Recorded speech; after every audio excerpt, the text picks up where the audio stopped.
What's up, everybody? Happy Wednesday to you. Excited to be with you on AH Live.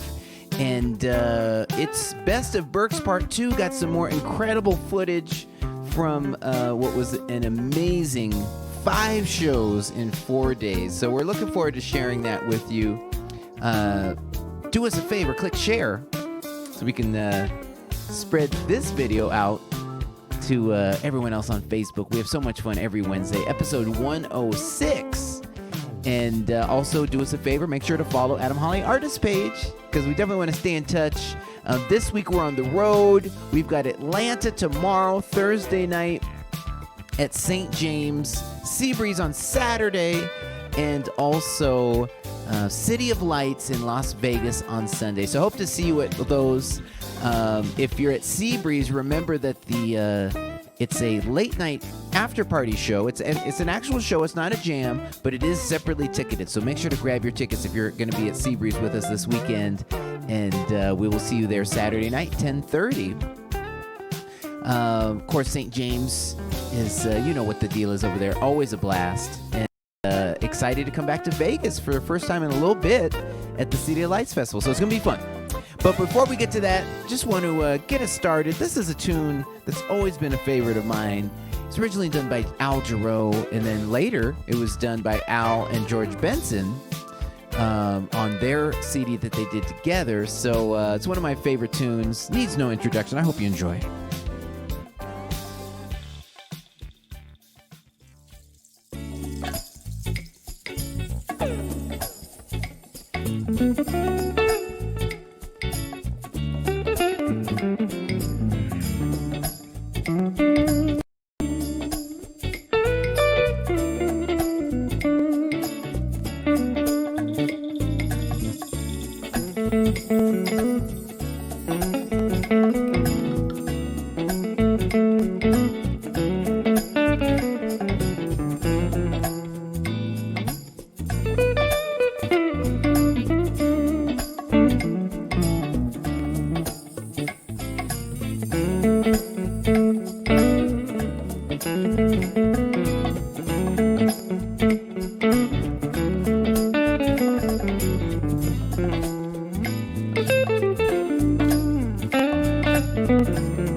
getting you warmed up on a Wednesday with a little bit of Al Jarreau morning.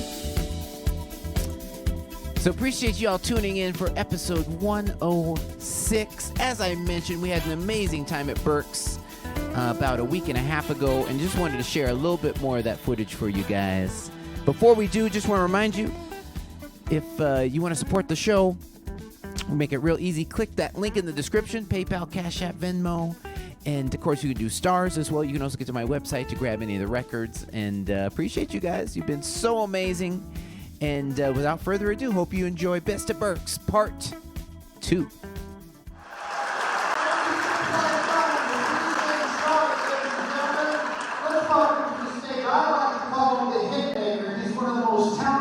Artists we have out there today. Put your hands together for Adam Holly! What's up, everybody? First, you gotta see my musical call. Rise it up.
It's Best of Berks Part 2.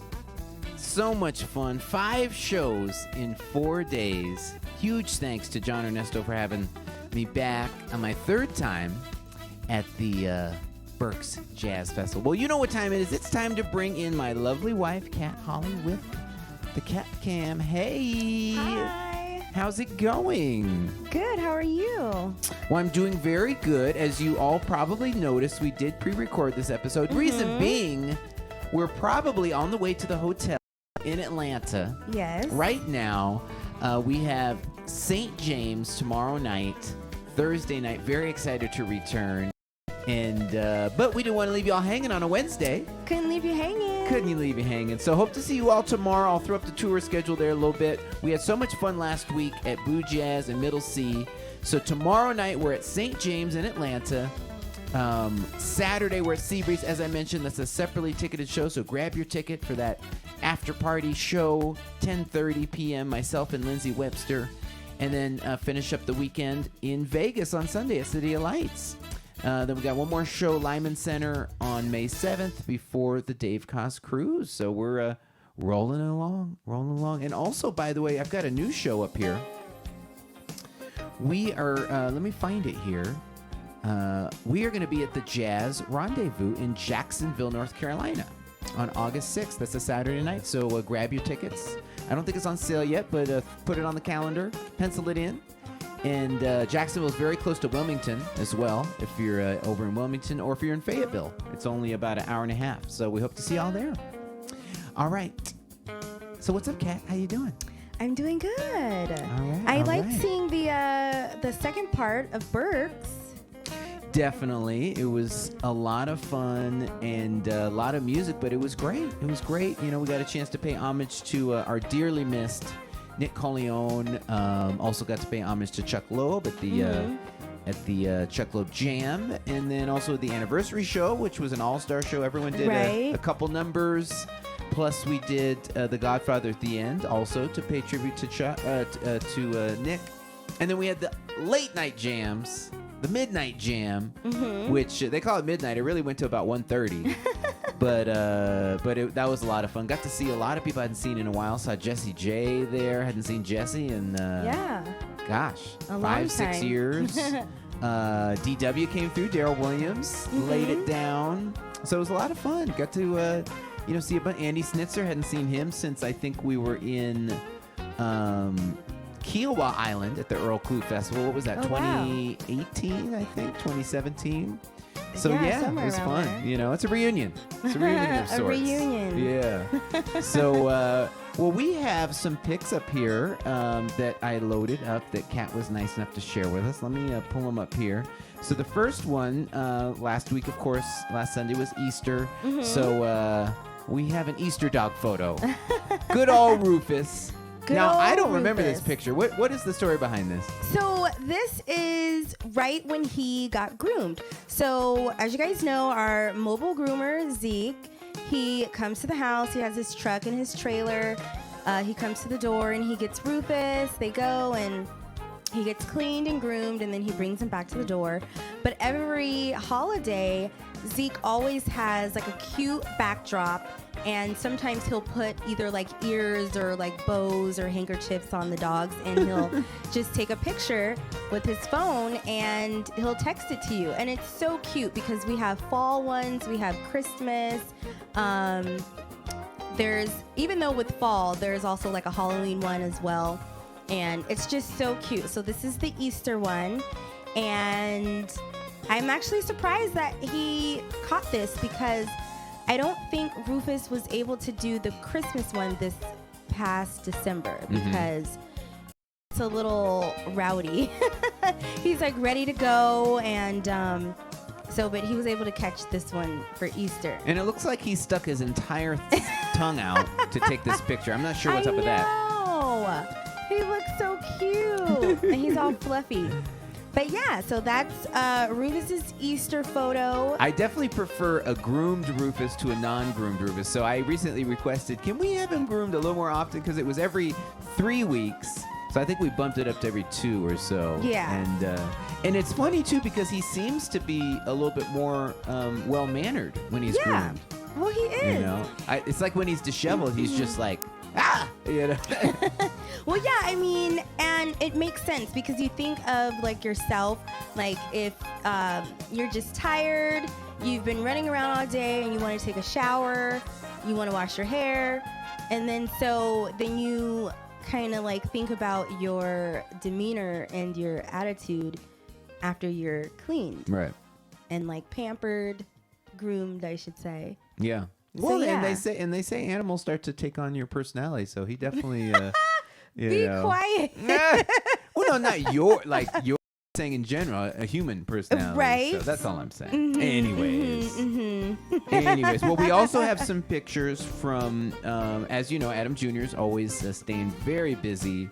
Yes. Now, like 7 days a week with basketball. I know, it's insane. So, you know, there's always ups and downs. So a few weeks ago, he had a challenging game, and his private trainer here, we caught him kind of giving him a talk. And basically, we asked Junior, I was like, what were you guys talking about? And he said, I'm not really using anything we work on in training. And so, you know, sometimes you got to have some, right. tough love, and I his guess. trainer, so this is his trainer at the gym where his team is, where the basketball team is. And so he's looking at him and he's like, he was like, why are you not doing anything that, you know, we work on? And AJ just has his head down. And there's that fine line of you know, you don't want to hurt your team, but at the same time, if you're not aggressive, then that also can hurt your team. So it's finding that balance of being aggressive, but then not, you know, overdoing it. So I think, you know, that's what he's working towards. And then here's his cousin. Seemingly, he's getting another lecture here. It's like, dang, a lot of talking happening here.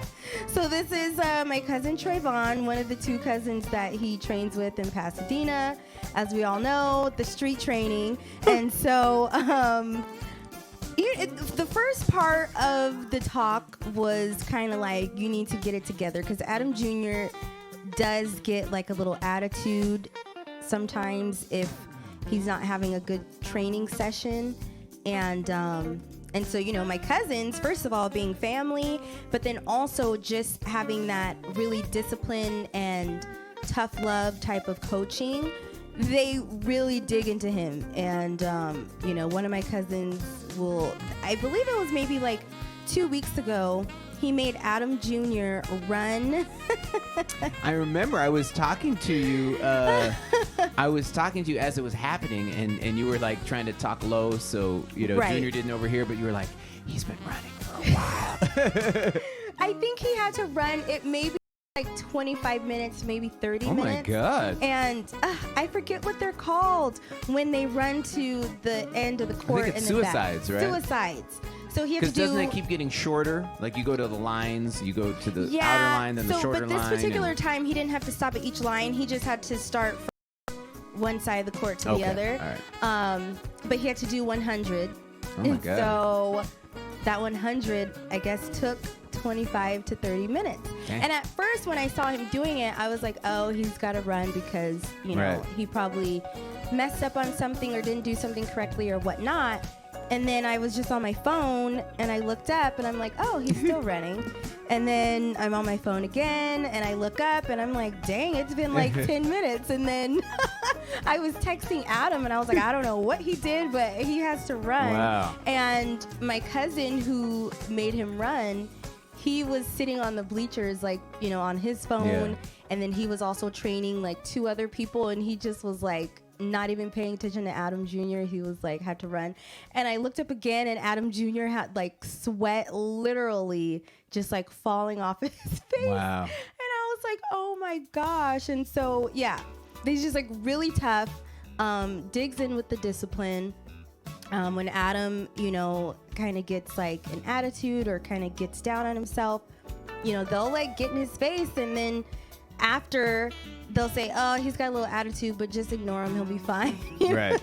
Or they'll make him stay after, you know, the initial hour of training and just shoot. And they'll say, just shoot until your attitude is gone. Right. And so But the good news is we did show a couple of pictures of the tribulations, Yes. trials and tribulations, but he's putting it together. So we got a really cool clip of him crossing somebody over. Check it out. On the way. Look at that. Look at that. let's see it one more time. One more So time. he's number 16, 18. On the way.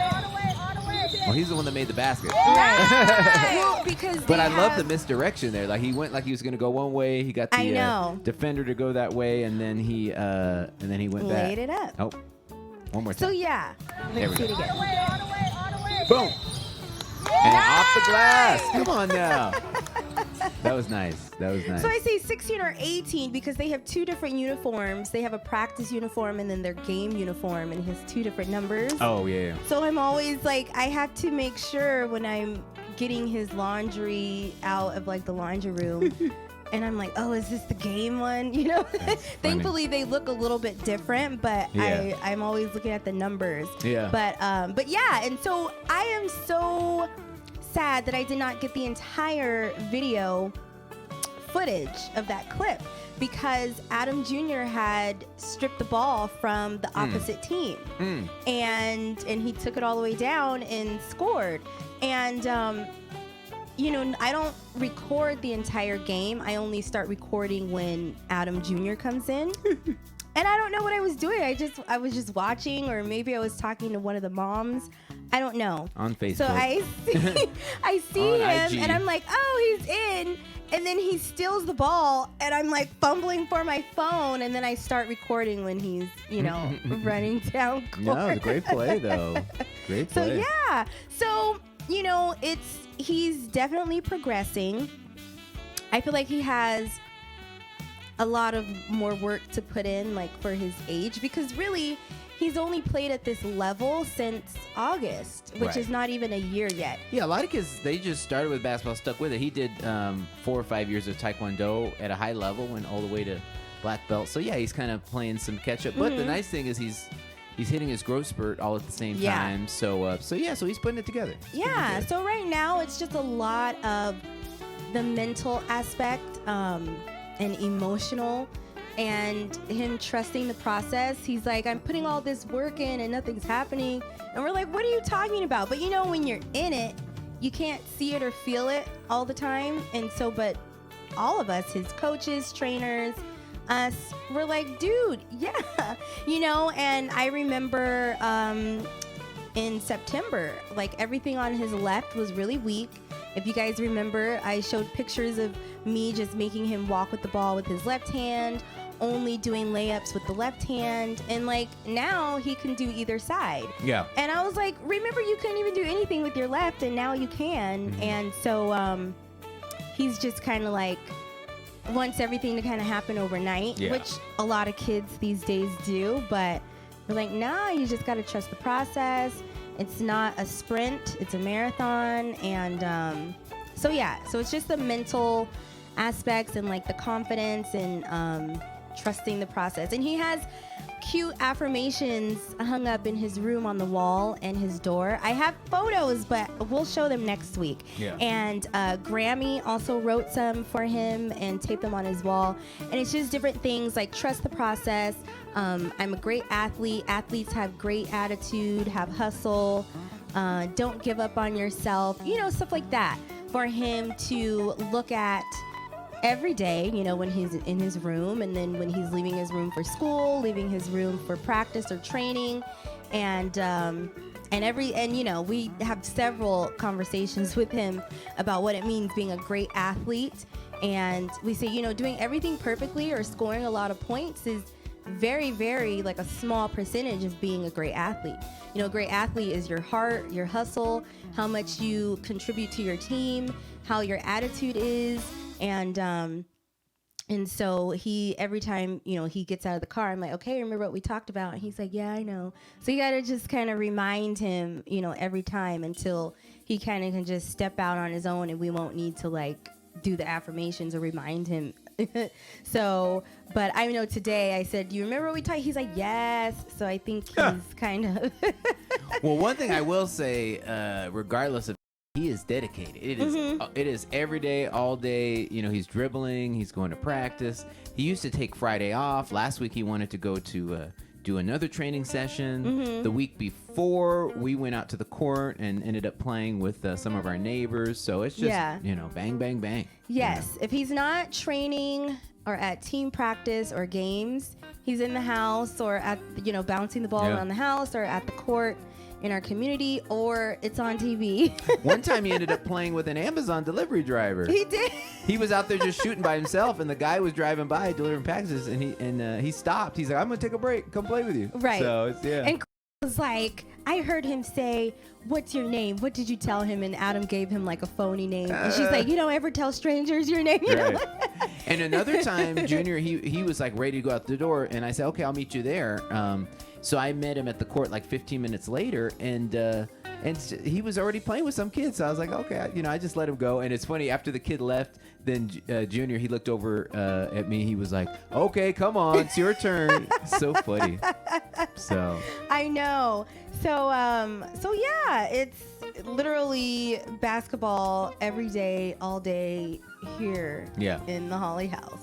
So well, we got a couple more pictures. As you know, we lost our dear friend Cecil Ramirez, and so this was just sent to us. This I don't even know if you can call it a picture, because it's it's almost like a carving or something, right?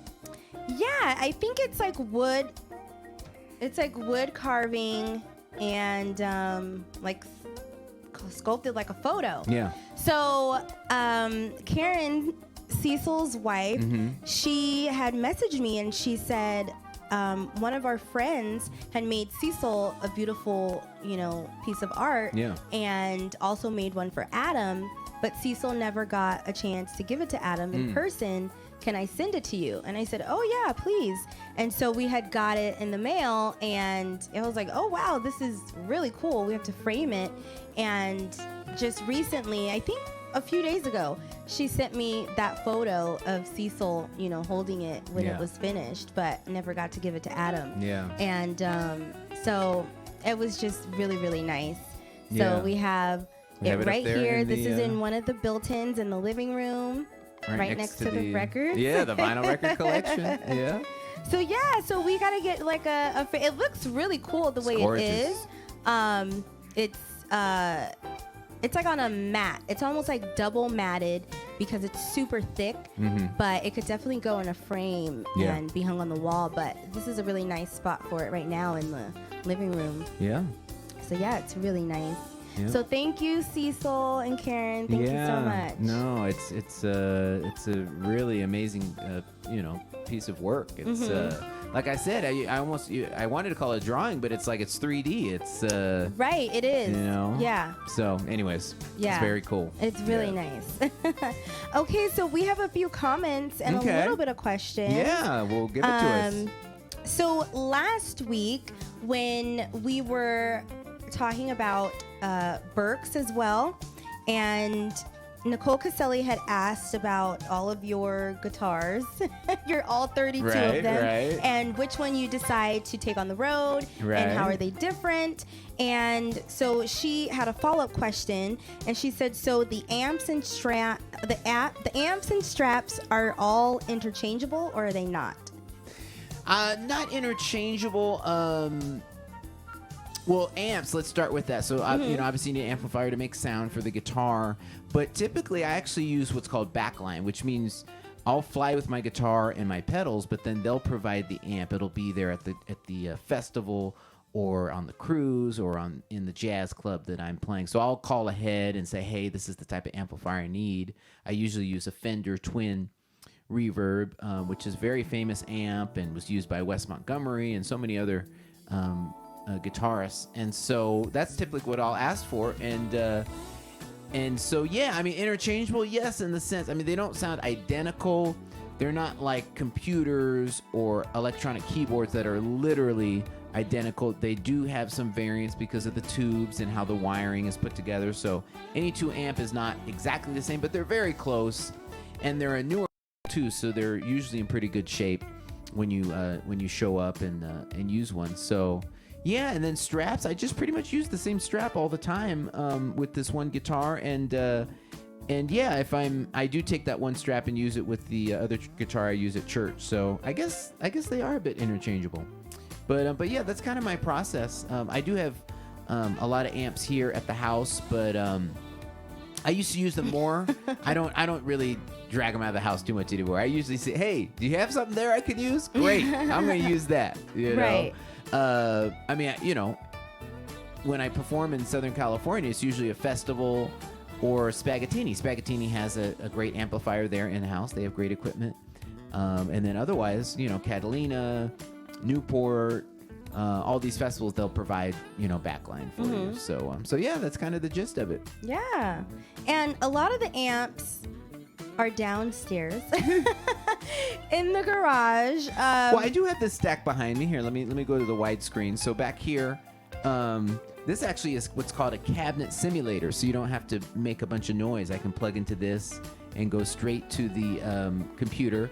This is called an amp head divided by 13. So I used this when I was with Jennifer Lopez, and below that is an orange amp head, which is more of like a rock sound.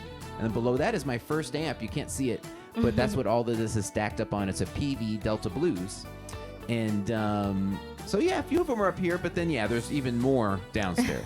So you're right. Well, I say that because one of our, well, I guess it's only, well, yeah, one of our apartments that we lived in before we had got our first home, we lived like above the garage, and so you would have to use the outside stairs to go up.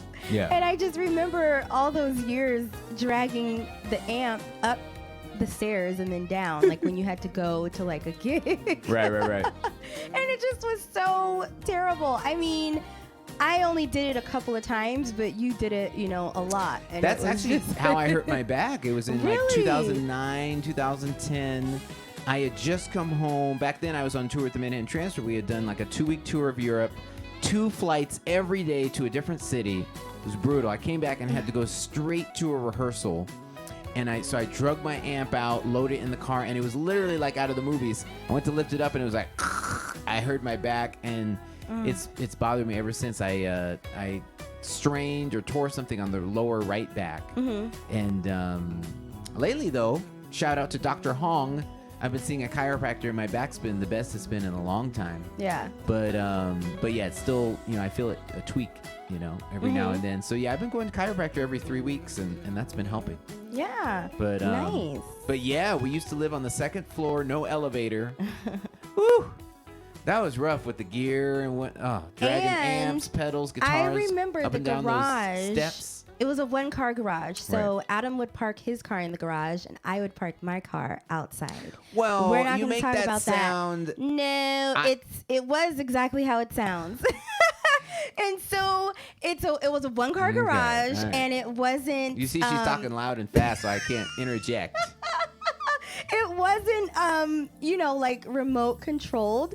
So it was old school where you had to do it manually. And it was so annoying because when it rained, you would have to get out of the car in the rain to open the garage. But then when you close it, all the water like sat on the garage while it was open. So then when you close it, you'd have to like hurry up and run, or it would just like fall on you, or just, it was. Right. Oh my God, I'm so glad we had moved. It just was like ridiculous. Yeah, we were there for 3 years, and then that's after that is when we got our first house, Yeah. and now we're in our second house. But Yeah.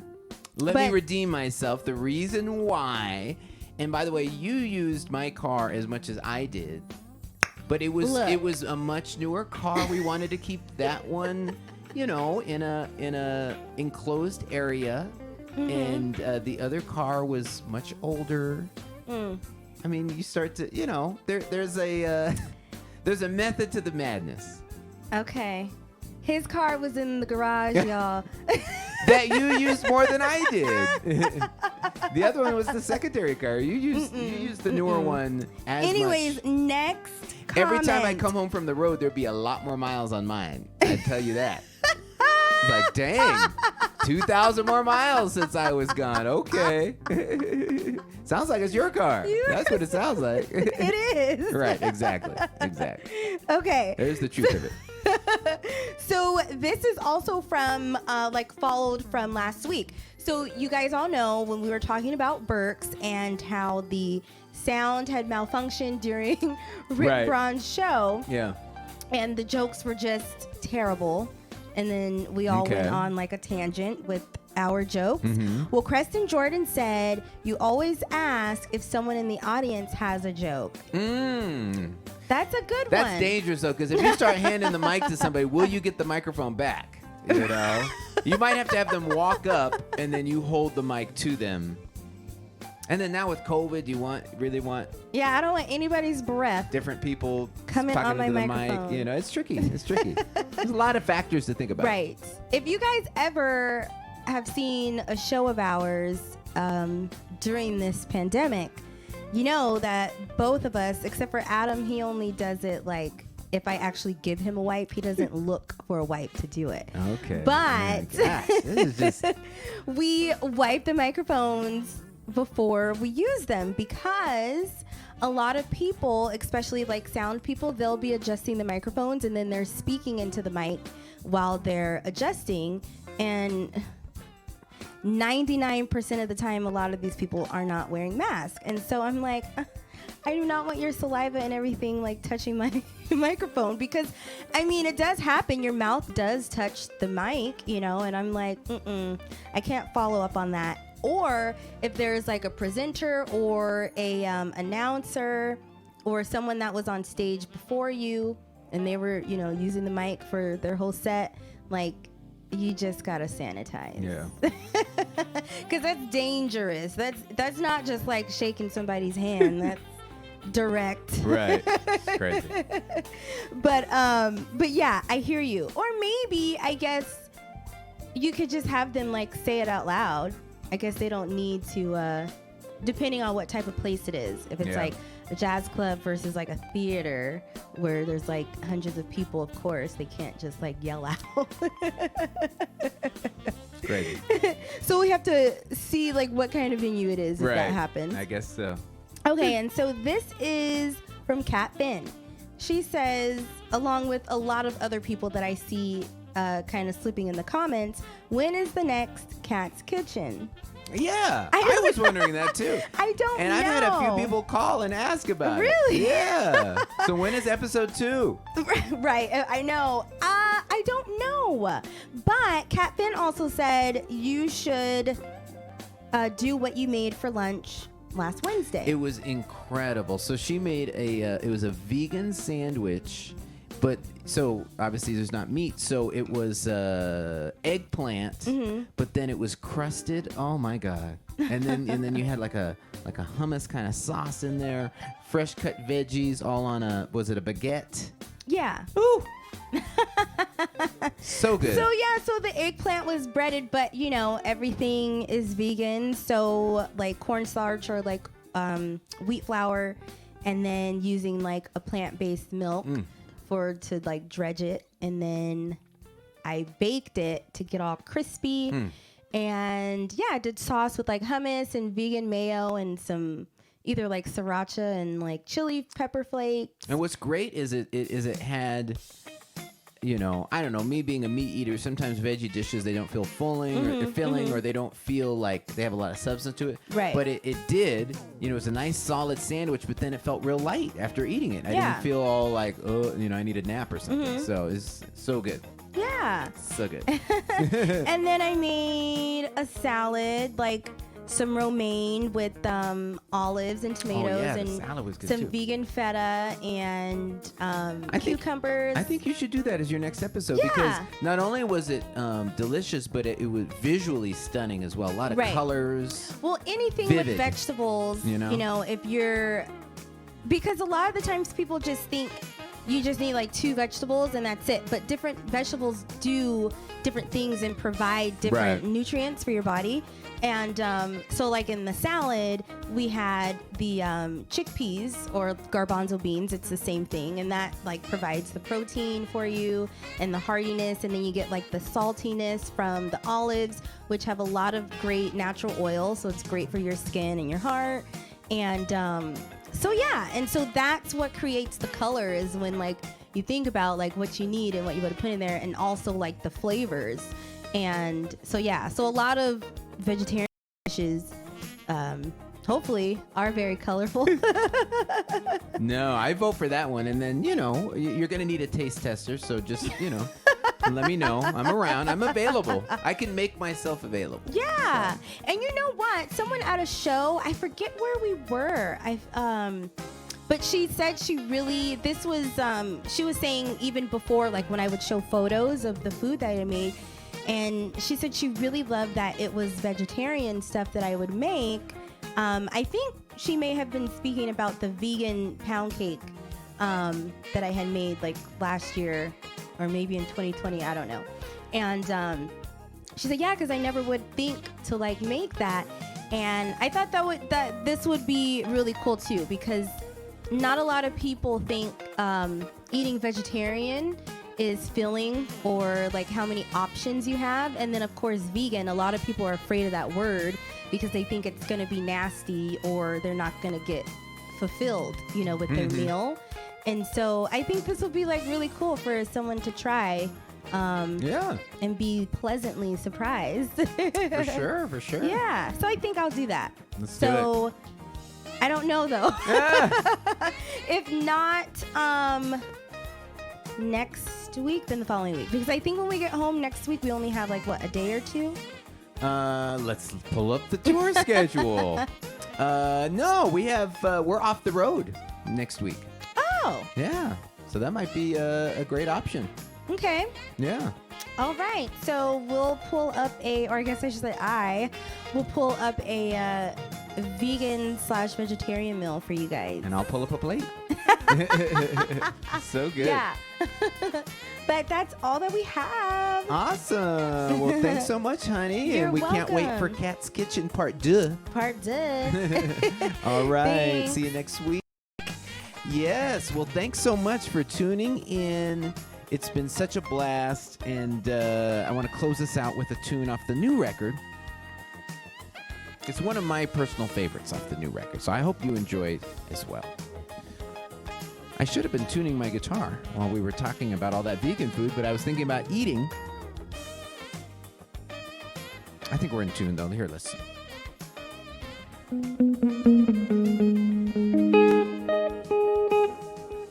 Cool. Here we go.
my goodness. Thank you so much. Oh, I got a little love from Kat back there too. Appreciate it. Well, it was so much fun hanging with you on a Wednesday. This was Berks Part 2. Excited to be back with you live next week. But in the meantime, if you're anywhere near Atlanta, hope to see you tomorrow at St. James. Hope to see you Seabreeze on Saturday. I hope to see you in Vegas on Sunday. Have a great rest of your night. See y'all next week.